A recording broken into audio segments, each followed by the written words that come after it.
Y Media Group, the fastest growing media group in North America.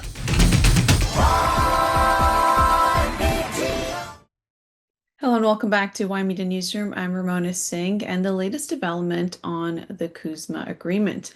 That is the Canada-U.S. and Mexico trade agreement that remains in force, but its future is now less certain after the Trump administration has declined to extend CUSMA for another 16 years.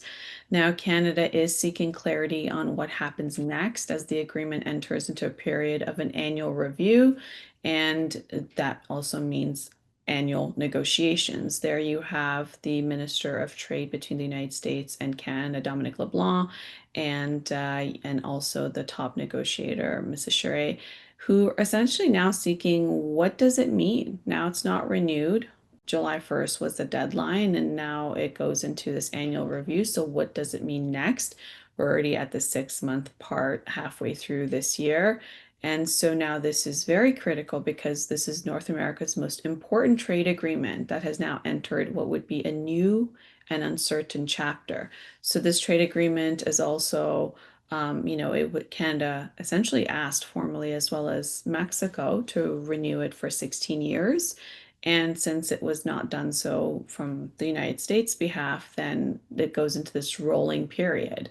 Now, the agreement itself remains fully in force until 2036, but the decision has created a lot of uncertainty for businesses planning long-term investments. Essentially, you have Canada's minister who's responsible for this trade agreement, Dominic LeBlanc, says that Ottawa is now looking for greater clarity from Washington, D.C. about how the annual review process will look like, how it'll work, what changes do the United States actually want from this agreement. And Canadian officials also say that they remain committed to preserving a trilateral agreement between the three countries, which really supports millions of jobs and billions of dollars in a cross-border trade. Now, this uncertainty will stem from this review period mechanism that is built into CUSMA when it replaced NAFTA back in 2020. So now what took place was in July 1st of 2020, CUSMA was announced, and then there was a criteria of a 6-year review. And the 6-year review came just and went on July 1st of this year. And so you have the situation where Canada and Mexico wanted to renew it until 2042, but it is not done so. So now it's in effect until 2036, unless you have a country give their statement that they want to finalize and annul the agreement, is essentially taking an exit, and that would be a 6-month notice that no country has done yet. So this is a time where President Trump said that, he argued essentially that the current deal, meaning CUSMA, does not adequately reduce U.S. trade deficits or encourage enough manufacturing inside the United States. This is why he decided not to renew it for the 16-year mark. Now, his administration has also signaled that it wants stricter automotive rules of origin, stronger protections against Chinese imports entering North America, and the changes affecting sectors such as dairy, industrial goods, and supply chains. When it comes to business leaders, well, they're warning that prolonged uncertainty could discourage investments in Canada. And when it comes to the automotive industry or industries like agriculture, manufacturing, and logistics sectors, they all are depending on what would be a predictable North American trade rules, predictable tariffs or tariff-free on their industries. Now, major companies, including General Motors, have emphasized that the integrated supply chains across Canada and the United States and Mexico are critical and essential to remaining competitive globally. So now this is where things are at, where you have about, $1.4 trillion that is at stake in this trilateral agreement between the three countries, which essentially covers all those different sectors that we talked about. Now, NAFTA, just a bit of background, NAFTA started in 1994 when it came to effect, and it stood for North America Free Trade Agreement. And then it was replaced under President Trump's first administration to CUSMA. in 2020 that replaced NAFTA. And then there was the mandatory 6-year review that just came and went. Now, this is critical because you also have General Motors that has made a big announcement since they saw also that the deadline came and left, because this uncertainty is, creates a lot of unpredictability in the future of the three countries in their cooperation, but also more specifically when it comes to the auto sector. So General Motors has now said that they want CUSMA renewed, and they're saying that it's essential to protect North Americans' integrated auto industry, saying that this region of how the three countries work together in the auto sector is why they have remained globally competitive, and any changes to it will affect the competitive nature of the auto industry. And also essentially saying that they want, all countries to come to the table and renew the agreement. So now they're urging the governments to preserve one of the most critical and most important trade agreements. And so, speaking at Calgary Stampede, that's taking place right now, Jack Uppel, who's the president and managing director of General Motors Canada, said that CUSMA remains very important and to keep North American auto industry competitive. He said that the agreement allows Canada, United States, and Mexico to manufacture, to operate highly integrated manufacturing region, and what he says is strengthening the industry against what would be a growing competition from in the auto sector, from companies in Asia as well as Europe. He also said that the stability is essential for the continued growth of the industry. And as we know that when it comes to vehicles, they cross the Canada-U.S. Mexico border multiple times before reaching consumers. So now you have the situation where you have like the engine, for example, being built in Canada and the transmission being assembled in the United States. And then you have the final vehicle potentially assembled and completed in Mexico. So when you have this situation where CUSMA is kind of hanging in the balance, it's very hard for a company like General Motors to be able to do business as it does in terms of its operations and manufacturing. So now any disruptions to that integrated supply chain could do a couple of things like increase costs, reduce investment certainty, as well as ultimately raise vehicle prices and also models being rolled out in time. So you have this broader industry that is agreeing on why CUSMA needs to be renewed and stated and kept in place, and not go through the hurdles of this annual review. So now you have 7 major North American automotive organizations that have jointly urged the United States, Trump's administration, to preserve the agreement, essentially arguing that CUSMA has supported billions of dollars in manufacturing, has also helped when it comes to investments, and maintained North America's competitive edge during a period of what we're seeing in terms of rapid technological changes with AI, with electric vehicles. And this is a time where GM is saying this is critical for it to sustain itself. Now, what's also compelling for Canada and Canadian workers is that it's very high stakes for Canada. So you have more than 90% of Canadian vehicle productions is exported to the United States. So, a few weeks ago when we had Minister Joly go to China and talk to BYD and talk about manufacturing their vehicles here in Canadian plants. Well, that's because the jobs that are here in Ontario or in Quebec, when it comes to the automotive industry, the vehicles they're working on, 90% of those go to the United States. So if there is an issue with working on American cars, then that's going to mean a lot of job losses here in Canada. So you have this situation where you also have 75% of Canadian exports that go to the United States. And now you have industries that are really speaking up and saying how critical it is for the markets to remain the way they are, and have this trade agreement renewed. So now what we're looking at is CUSMA does support hundreds of thousands of Canadian jobs. We're talking about billions of dollars in annual trade. We're talking about an integrated supply chain in North America, like for the example of what happens to even build an entire vehicle that goes back and forth between the three countries. and also the investment dollars that come in to the countries when it comes to these integrated industries between the three countries. And then there's also the likelihood of what does that mean for long-term competitiveness against European cars or Chinese cars. The Chinese EVs are now taking, 60% of market share. And any agreement that is weakened or delayed will essentially create production costs. It could delay investments, and it also could delay models that would reach the showroom. So this is the latest development when it comes to the auto sector and what is taking place now. One of the items that the Trump administration put forward was that they wanted to impose 82% requirement for when it comes to origins. So essentially, when it comes to CUSMA, it requires 75% of North American content for tariff-free vehicles under current rules.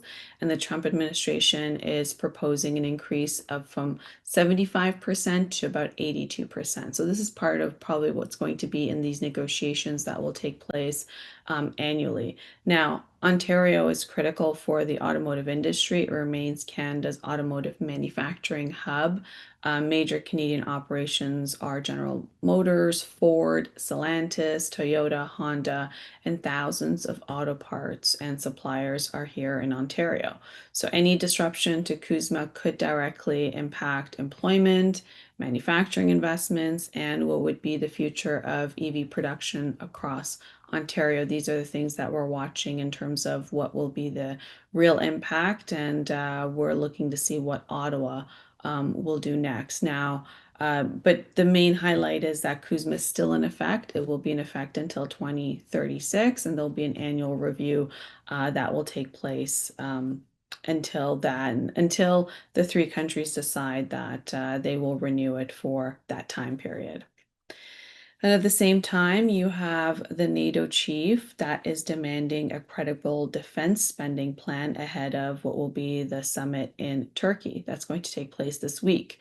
Now, we're going to cover that in quite detail as the Prime Minister will shortly be on his way to attend NATO in Turkey. But here you have ahead of the summit, you have the NATO leader essentially gathering for this summit in Turkey. And this is one of the most consequential summits in years.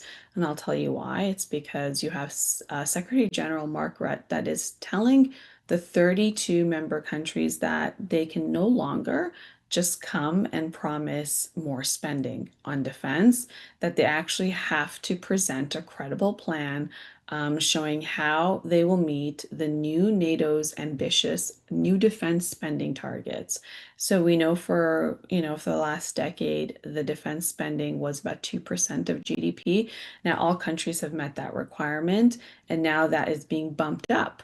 And for that, you have the NATO chief saying that he wants to see a credible plan during NATO. So now the pressure is coming at a time where you have Europe that's facing this ongoing war with Ukraine and instability in the Middle East with Iran and the GCC countries, that has growing uncertainty around also the US military commitments. A lot of times, maybe a few times actually, President Trump has said he doesn't need to be spending more than other countries, that really, when it comes to NATO, the real pressure is on them being in Europe and not so much on America's side. You've had Vice President J.D. Vance give similar speeches, as well as Defense Secretary, Marco Rubio, who's Secretary of State, has also talked along the same lines when it comes to NATO. And they've also talked about moving some of their military presence from certain locations to others. So there's a lot of movement when it comes to NATO. And so this is a time where now you have NATO that's agreed last year to increase their defense and security related spending. And this was on the behest of President Trump, who said, you know what, 2% is still too low. And so now the new target is about 5% of GDP by 2035, replacing the old 2% benchmark. That essentially dominated discussions for quite a long time. If you recall, even though Canada is part of NATO, it was only spending about 1.3, 1.4% of GDP until recently it hit its 2% mark. And so did the other countries as well. So now, under the new framework, the countries are expected to spend, and here's the breakdown, is about 3.5% of GDP on core military capabilities, and that would include troops, equipment, ammunition, operations, and while there will be 1.5% that will be directed towards defense-related infrastructure, such as cybersecurity, innovation, and industrial capacity. So now the NATO allies must now submit an annual roadmap showing how they plan to reach those targets, not just say it or agree to it, but really show how they're going to meet those deadlines on an annual basis. Now, the pressure is coming at a very dramatic time as we've seen the security environment challenges with ongoing wars, and what we've seen because of ongoing wars, how that's impacted inflation, the global economy. It's impacted gas prices, energy prices. And so this is a time where you're seeing this massive escalation. Like, for example, Russia's war against Ukraine has continued now to its fourth year. And you have tensions that's remained high in the Middle East since last year. If you recall, there was a 12-day war with the United States, Israel, and Iran. And then this year there was over 3 months. At the height of it, it was about a 40-day escalation war period. And but now negotiations will still continue, and there's still rumors that a war may still erupt towards the end of the year. That's for another conversation to be had. But this is all, and all these wars have impacted global supply chains. It's impacted inflation numbers with energy prices increasing. It's impacted cost of living, grocery prices, everything else that's interrelated, right? So this is the same time where you have now also Washington, D.C. under President Trump saying, urging European allies as well as Canada to assume a greater responsibility than the U.S. Essentially, U.S. saying, you know what, we shouldn't be the one leading this, the rest of you guys should be, because you're directly impacted. And so this is huge when it comes to the United States review of its military posture overseas as well. So now this is a point where most countries, are now have reached that 2% of GDP. There's only, for example, Poland, they're actually now above that 3.5% of GDP in terms of spending. But then you also have to look at geographically where Poland is and why they'd have to do that. They're right next to Ukraine, and Ukraine has been in this war for about 4 years. And so you have the NATO chief that's saying that he's warning that, simply announcing a future intention is no longer sufficient, that this must be, a critical plan.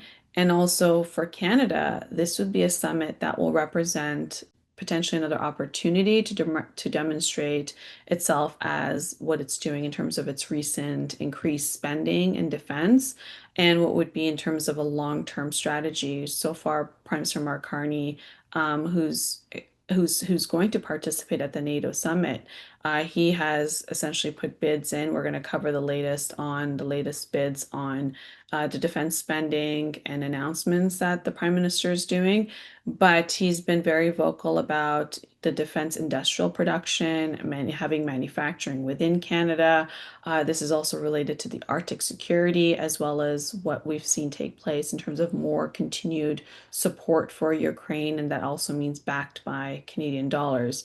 Now, the summit's also expected to include announcements on new defense contracts, expanded weapons production, as well as what would be a closer cooperation among NATO members to address ammunition shortage, as well as strengthening military readiness. Now, it all appears that this is a massive posture with increased defense spending. It would probably project more wars in the future, because rarely do you spend high on defense and then just keep it in inventory.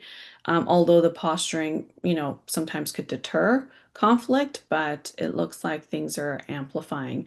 Now, this summit could, for that same reason, reshape what would be NATO in the next decade, right? Because when you have the focus that's shifted from whether countries should spend more or how quickly they can build their stronger militaries. Now it's about, yes, they've all agreed to it, and we want to see the roadmap to it. So what we're going to see after NATO is Canada's decision on defense budget, military procurement, Arctic security, and what would be probably more continued support for Ukraine and what it would mean for NATO's ability to deter future conflicts. So this is it's a very critical time as you have these increased threats that Canada has talked about. The Prime Minister has reflected on the threats with what's taking place with Russia, as well as cyber threats, a missile defense system that needs to take place, Arctic security because of Russia, as well as China's increased activity and what would be Canada's military readiness and defense manufacturing.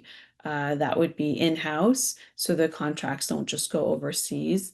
Now, countries who have to provide proof, they actually have to now go into a process of implementation on an annual basis. So now when it comes to European allies and Canada, they've actually increased their defense spending by nearly 20% in 2025 compared to 2024. So you can see in just a year how much things have changed significantly.